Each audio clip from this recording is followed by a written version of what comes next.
Hi everyone, आज मु आपणको सामना को नेकी आसीछि आउ एक हॉलीवुड रो एक्शन एवं एडवेंचर फिल्म टीरो ना हेउछि रामपेज। एही कहानीटी आरंभ होइथाए रामपेज प्रोजेक्ट रु, जेउथिरे आमे देखिबाकू पाइबा एथिना वन स्पेस स्टेशन जहाँकि पृथ्वीर परिक्रमा करुथाए एवं सही स्पेस स्टेशन रे डीएनए रो परीक्षण समय रे एक मूषा जहार शरीर सहित से बहुत शक्तिशाली मध्य होई जाइथाए। सेठारे से स्पेसशिप रो समस्त क्रू मेंबर माननकु मध्य मारी देइथाए।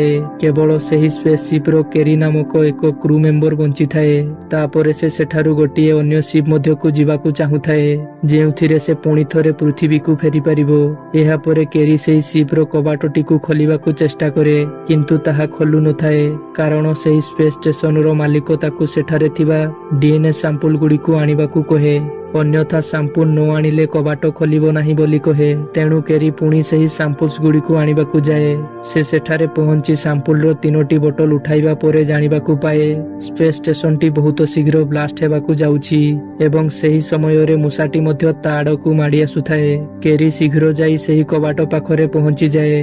एहा परे कबाटटी खोली जाए एवं से एक अन्य शिप मध्य को आसी पुणी सेही कबाटटी को बंद करी दिए। मूषाटी आसी सेही कबाटर काच को भांगिबाकू चेष्टा करे, किंतु केरी शीघ्र सेही शिप रु निज शिप को अलगा करी दिए। तापरे मूषा थिबा स्पेसशिप टी ब्लास्ट होई जाए। तापरे केरी सेही सैंपल्स गुडी को नै पृथ्वी आडकू आसुथाए।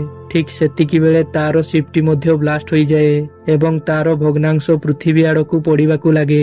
एहा परे आमे सेपटे देखिबाकू पाइबा प्रिमाटोलॉजिस्ट डेविस नामक एक व्यक्ति को, जे कि एक रिटायर्ड यूएस आर्मी रो सैनिक होइथाए। एबे से सांटियागो वाइल्ड लाइफ सेंचुरी पई काम करुथाए। तापरे डेविस तारो किछि नुआ एम्प्लॉय माननकू एक गोरिला सहित देखा कराइबाकू नै जाउथाए, जेउठारे एल्पिनो जातिर गोरिला मध्य थाए जहार ना जॉर्ज होइथाए। जॉर्ज जेते बेले छोटो थाए शिकारी माने ता मां को मारी देइथांती, किंतु डेविस जॉर्ज को सेठारु बंचाई आनी निज पाखरे रखी थाए। जॉर्ज बहुत बुद्धिमान होइथाए। से डेविस सहित इशारा रे मध्य कथाबार्ता हेबा शिखि जाइथाए। डेविस तारो एम्प्लॉय माननकू जॉर्ज को देखाए। सेमाने समस्ते जॉर्ज को देखि बहुत खुशी हुअंती। सेही दिन राति रे देखिबा केरी आनुथिबा सेही 3टी सैंपल रो बोतल जहा कि से आनिबा बेले स्पेस रे ब्लास्ट होई जाइथिला, ताहा एबे पृथ्वी रो 3टी अलगा अलगा जगह रे पड़े। प्रथम सैंपल टी जॉर्ज थिबा जगह रे पड़े, जहा द्वारा जॉर्ज सेठारे संक्रमित होई जाए। द्वितीय सैंपल टी एक जंगल मध्य रे पड़े, जहा द्वारा सेठारे थिबा एक गधिया संक्रमित होई जाए एवं तृतीयटी पानी रे थिबा एक कुंभीर उपरे पड़े, जहा द्वारा कुंभीरटी मध्य संक्रमित होई जाए। ता पर दिन सकाळे डेविस जानिबाकू पाए जॉर्ज गोटिए जंगली भालू को मारी देइथाए, जे कि जॉर्ज ठारू मध्य अधिक शक्तिशाली होइथाए। सेठारे जॉर्ज को कर्मचारी माने एक गुंफारे बंद करी रखी थांती। तापरे डेविस जेते बेले जॉर्ज पाखकू जाए, से सेठारे जॉर्ज को देखि आश्चर्य होई जाए कारण तारो शरीर आकार पूर्व अपेक्षा बहुत बढ़ी जाइथाए। डेविस ताकू इशारा रे पचारे एठारे कोन होइथिला। ता कथा सुनी जॉर्ज बहुत रागी जाए एवं कहे से बहुत डरी जाइछि। अन्य पटे एनर्जेन कंपनी रो मालिक क्लेवर को देखिबाकू मिले, जहार कंपनी सेही डीएनए सैंपल्स बनाई थाए। एहा परे से तारो टीम को कहे केरी जेउ 3टी पैथोजेन्स डीएनए सैंपल आनुथिला से गुडी को कोनोसी उपाय रे मध्य नष्ट हेबो नाही, तेणु से गुडी को तुमको हासिल करिबाकू पड़िबो। तापरे तारो एक टीम जंगल मध्य को जानती। तापर दिन सकाळे न्यूज रे देखा जाए एनर्जेन कंपनी रो जेउ स्पेसशिप टी ब्लास्ट होई जाइथिला, तारो एक अंश गोरिला थिबा जगह रे पड़ी थाए एवं सेठारे रहुथिबा गोरिलाटी निखोज होई जाइथाए। एहा परे देखिबा एही न्यूज टी केट नामक एक जेनेटिक इंजीनियर सुनुथाए। तापरे सेठारु से डेविस पाखकू जाए एवं डेविस को कहे तमो हातरे जेउ सैंपल टी अछि ताहा मोरो। सेही सैंपल टी स्पेसशिप रु तळकू खसी पड़िथिला, किंतु डेविस ताकू सैंपल देबाकू मना करि दिए। तापरे केट कहे गोरिलाटी एबे लगातार भाबरे बढ़ी चलीछि एवं पूर्व अपेक्षा एबे बहुत शक्तिशाली मध्य होई जाइछि। एसबु केट पाखरु सुनिबा परे डेविस केट को जॉर्ज पाखकू नहीं जाए, जेउठारे केट ताकू कहे तमे जेनेटिक एडिटिंग विषय रे निश्चित जानिथिबो। आमे माने ब्लू व्हेल, शार्क, राइनोसोर्स एवं चिताबाघर डीएनए को मिश्रण करी एक अलगा डीएनए बनाइथिलु एवं आज सेही डीएनए कारणरू तम जॉर्ज रो एपरी अवस्था होइछि, किंतु मु ताकू ठीक करि परिबी। ठीक सेतिकी बेले जॉर्ज सेही पिंजराटी को भांगी बाहर को आसी जाए। डेविस ताकू अटकाइबाकू चेष्टा करे, କିନ୍ତୁ ସେ ଡେଭିସ୍ କଥାକୁ ନ ଶୁଣି ରାସ୍ତା ମଧ୍ୟକୁ ଆସିଯାଏ, ଯେଉଁଠାକୁ ପୋଲିସ ମଧ୍ୟ ଆସିଯାଏ। ଏହାପରେ ଡେଭିସ୍ ପୋଲିସ ମାନଙ୍କୁ ବୁଝାଏ କି ଜଜ୍ କିଛି କରିବ ନାହିଁ ଏବଂ ସେ ଜଜ୍କୁ ଶାନ୍ତ କରିଦିଏ। ଠିକ୍ ସେତିକି ବେଳେ ପୋଲିସର ଏକ ହେଲିକପ୍ଟର ସେଠାକୁ ଆସେ ଏବଂ ଜଜ୍ ଉପରକୁ ବନ୍ଧୁକରେ ବେହୋସ ହେବାର ଗୁଳି ମାରେ, ଯାହାଦ୍ୱାରା ଜଜ୍ ସେଠାରେ ବେହୋସ ହୋଇଯାଏ। ତାପରେ ଅନ୍ୟପଟେ ଜଙ୍ଗଲରେ ସେହି ଏନର୍ଜେନ୍ କମ୍ପାନୀର ଟିମ୍କୁ ଦେଖାଯାଏ, ଯେଉଁମାନେ କି ଜଙ୍ଗଲରେ ସେହି ପାଥୋଜେନ୍ ସାମ୍ପଲ୍ସ ଖୋଜିବାକୁ ଯାଇଥାନ୍ତି। ସେଠାରେ ସେମାନେ ବହୁତ ବଡ଼ ଗଧିଆର ପଞ୍ଝାର ପାଦଚିହ୍ନ ଦେଖନ୍ତି। ଏହାପରେ ସେଠାରେ ସେମାନେ କିଛି ବୁଝିବା ପୂର୍ବରୁ ସେହି ବଡ଼ ଗଧିଆଟି ସେମାନଙ୍କ ଉପରକୁ ଆକ୍ରମଣ କରି ସମସ୍ତଙ୍କୁ ମାରିଦିଏ ଏବଂ ସେମାନଙ୍କର ହେଲିକପ୍ଟରକୁ ମଧ୍ୟ ନଷ୍ଟ କରିଦିଏ। ଅନ୍ୟପଟେ ଏନର୍ଜେନ୍ କମ୍ପାନୀର ମାଲିକ କ୍ଲେବର ଏଠାରେ ଘଟୁଥିବା ଘଟଣା ସବୁକୁ କ୍ୟାମେରା ଦ୍ୱାରା ନିଜ ସ୍କ୍ରିନରେ ଦେଖୁଥାଏ। ତାପରେ ତାକୁ ଜଣାପଡ଼ିଯାଏ କି ସେ ତାର ସବୁ ସାମ୍ପଲ୍ସ ହରାଇ ସାରିଛି, ତେଣୁ ସେ କୌଣସି ବି ଉପାୟରେ ସେହି ଜୀବ ପାଖରୁ DNA ସାମ୍ପଲ୍ ହାସଲ କରିବାକୁ ଚାହୁଁଥାଏ।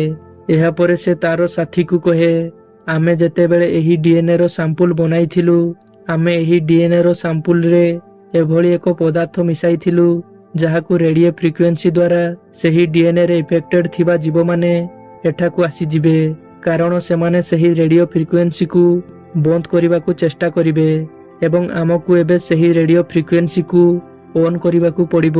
ତାପରେ ସେହି ଜୀବମାନେ ଯେତେବେଳେ ଏଠାକୁ ଆସିବେ, ଆର୍ମିମାନେ ସେମାନଙ୍କୁ ମାରିଦେବେ ଏବଂ ଆମକୁ ଆମର ସାମ୍ପଲ୍ ମଧ୍ୟ ମିଳିଯିବ। ସେପଟେ ପୋଲିସ ମାନେ ଡେଭିସ୍ ଏବଂ କେଟ୍କୁ ବନ୍ଦୀ ବନାଇ ନେଇଥାନ୍ତି, କାରଣ ସେମାନଙ୍କୁ ଲାଗୁଥାଏ ଏମାନେ ଦୁଇ ଜଣ ମିଶି ଗରିଲା ଉପରେ କିଛି ଏକ୍ସପେରିମେଣ୍ଟ କରିଛନ୍ତି, କାରଣ ଗରିଲାଟି ଏବେ ସମ୍ପୂର୍ଣ୍ଣ ବଦଳି ଯାଇଥାଏ। ଏହାପରେ ପୋଲିସ ମାନେ ସେମାନଙ୍କୁ ଜୋର ସହିତ ପ୍ଲେନରେ ବସାଇ ଦିଅନ୍ତି। ସେପଟେ ଏନର୍ଜେନ୍ କମ୍ପାନୀର ମାଲିକ କ୍ଲେବର ରେଡିଓ ଫ୍ରିକ୍ୱେନ୍ସିକୁ ଅନ୍ କରିଦିଏ। ରେଡିଓ ଫ୍ରିକ୍ୱେନ୍ସି ଅନ୍ ହେବା ଦ୍ୱାରା ସେହି ଗଧିଆଟି ଯିଏକି ବହୁତ ଦୂରରେ ଥାଏ, ସେ ସେହି ରେଡିଓ ଫ୍ରିକ୍ୱେନ୍ସି ପାଖକୁ ଯିବାକୁ ଲାଗେ। ତା ସହିତ ଆଉ ଏକ ବିଶାଳ କୁମ୍ଭୀର ମଧ୍ୟ ସେହି ରେଡିଓ ଫ୍ରିକ୍ୱେନ୍ସି ପାଖକୁ ଯିବାକୁ ଲାଗେ। ଏପଟେ ଜର୍ଜ ଯେଉଁ ପ୍ଲେନରେ ବେହୋସ ଥାଏ, ସେ ମଧ୍ୟ ସେହି ରେଡିଓ ଫ୍ରିକ୍ୱେନ୍ସି ଦ୍ୱାରା ହୋସରେ ଆସିଯାଏ ଏବଂ ପ୍ଲେନ୍ ମଧ୍ୟରେ ଥିବା ସମସ୍ତ ଆର୍ମିମାନଙ୍କ ଉପରେ ଆକ୍ରମଣ କରିଦିଏ। ସେହି ସମୟରେ ଜଣେ ଆର୍ମି ଜର୍ଜ ଉପରକୁ ଗୁଳି ଚଲାଏ, କିନ୍ତୁ ଗୁଳିଟି ଜର୍ଜକୁ ନ ବାଜି ବମ୍ ଥିବା ଏକ ବାକ୍ସରେ ଯାଇ ବାଜେ, ଯାହାଦ୍ୱାରା ପ୍ଲେନରେ ଏକ ବ୍ଲାଷ୍ଟ ହୁଏ ଏବଂ ପ୍ଲେନ୍ଟି ତଳକୁ ଖସିବାକୁ ଲାଗେ। ତାପରେ ଡେଭିସ୍ ପ୍ରଥମେ କେଟ୍କୁ ଏକ ପାରାସୁଟ୍ ନେଇ ସେଠାରୁ ଯିବାକୁ କହେ ଏବଂ ସେ ଏକ ଏଜେଣ୍ଟ ସହିତ ବାହାରକୁ ଆସେ। ସେହି ଏଜେଣ୍ଟଟିର ନାଁ ହୋଇଥାଏ ରୁସେଲ। ତାପରେ ଦେଖିବା ପ୍ଲେନ୍ଟି ତଳେ ପଡ଼ି ବ୍ଲାଷ୍ଟ ହୋଇଯାଏ। ଏହାପରେ ଡେଭିସ୍କୁ ଲାଗେ ଜର୍ଜର ମୃତ୍ୟୁ ହୋଇଯାଇଛି। ତାପରେ ସେମାନେ ଯେତେବେଳେ ତଳକୁ ଆସି ଦେଖନ୍ତି, ସେମାନଙ୍କୁ ଜର୍ଜର ମୃତଦେହ କେଉଁଠି ବି ମିଳେ ନାହିଁ ଏବଂ ସେମାନେ ଜାଣିପାରନ୍ତି ଯେ ଜର୍ଜ ଏବେ ମଧ୍ୟ ଜୀବିତ ଅଛି।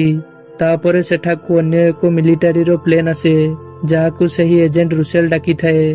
ଏହାପରେ ସେମାନେ ଯେତେବେଳେ ମିଲିଟାରୀ କ୍ୟାମ୍ପକୁ ଯାଆନ୍ତି, ସେଠାରେ ସେମାନେ ଜର୍ଜ ସହିତ ସେହି ବିଶାଳ ଗଧିଆଟିକୁ ଶିକାଗୋ ସହର ଅଭିମୁଖେ ଯିବାର ଦେଖନ୍ତି, ଯାହାକୁ ଦେଖି ସମସ୍ତେ ଆଶ୍ଚର୍ଯ୍ୟ ହୋଇଯାଆନ୍ତି। କେଟ୍ ସେମାନଙ୍କୁ କହେ, ମୁଁ ଯେତେବେଳେ ଏନର୍ଜେନ୍ କମ୍ପାନୀରେ କାମ କରୁଥିଲି, ଆମେ ସେଠାରେ ବାଦୁଡ଼ିମାନଙ୍କର DNA ଉପରେ କାମ କରୁଥିଲୁ।